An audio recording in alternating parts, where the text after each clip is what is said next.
Hi friends, how are you? ఈరోజు చల్ల పునుగులు ఎలా వేసుకోవాలో చూపిస్తున్నాను. పులిసిన ఇడ్లీ పిండి తీసుకోవాలి. ఫస్ట్ మనం ఇడ్లీ పిండి బాగా తీసుకున్న తర్వాత ఇడ్లీ పిండి బాగా పులిసింది అయితే బాగా వస్తాయి. ఆ తర్వాత మైదా 1.5 కప్ వేసుకోవాలి.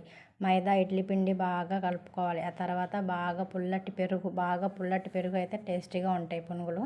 అది కూడా తీసుకున్నాక మొత్తం ఒకసారి బాగా కలుపుకొని ఓవర్ నైట్ పెట్టుకోవాలి. రాత్రంతా అది నానితే బాగా టేస్టీగా వస్తాయి పునుగులు.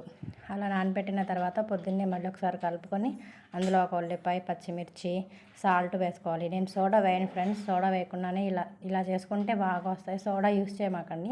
అలా మొత్తం కలిపిన తర్వాత మళ్ళీ ఒకసారి దాంట్లోనే టెస్ట్ చేసుకోండి రౌండ్గా వస్తున్నాయా లేదా అని చెప్పి.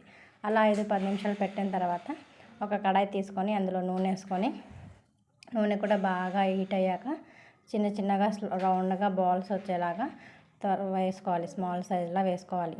అలా మొత్తం వేసుకున్నాక వేయగానే స్పూన్ పెట్టకుండా కొంచెం వేగాక బబుల్స్ తగ్గాక అప్పుడు పెట్టుకొని తీస్తే బాగా ఈజీగా వచ్చేస్తాయి. వేయగానే పెట్టేస్తే ఇరిగిపోతాయి. ఇలా డార్క్ బ్రౌన్ కలర్ రాగానే తీసేసుకుంటే టేస్టీగా ఉంటాయి.